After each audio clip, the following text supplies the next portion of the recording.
علیکم ورحمۃ اللہ وبرکاتہ۔ جی محترم بھائی نے ایک پوسٹ سینڈ کیا زنا سے بچو، جس میں لکھا ہے کہ نبی علیہ السلام نے یہ فرمایا ہے کہ مسلمانوں کے گروہ زنا سے بچو، اس میں 6 خرابیاں ہیں، 3 دنیا میں اور 3 آخرت میں ہیں۔ دنیاوی خرابیاں یہ کہ چہرے کی رونق چلی جاتی ہے، عمر کم ہو جاتی ہے اور ہمیشہ کے لیے محتاج ہو جاتا ہے، اور آخرت کے اعتبار سے خرابیاں یہ کہ اللہ اس پر ناراض ہوتا ہے، برا حساب درپیش ہوتا ہے، جہنم میں عذاب دیا جائے گا۔ کنز العمال کا حوالہ اس میں موجود ہے۔ محترم بھائی یہ روایت کنز العمال کے اندر موجود ہے، لیکن روایت ثابت نہیں ہے جی۔ اس کی سند کے اندر راوی ہے جی مسلمہ بن علی الخشنی، جو کہ متروک الحدیث ہے۔ امام نسائی، حافظ ابن حجر، دیگر اہل علم نے اسے متروک قرار دیا ہے۔ امام بخاری، امام ابو زرعہ رحمہ اللہ اور کئی اہل علم نے اسے منکر الحدیث قرار دیا ہے جی۔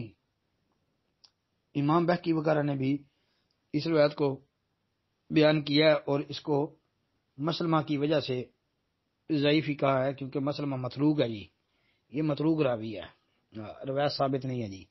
السلام علیکم ورحمۃ اللہ۔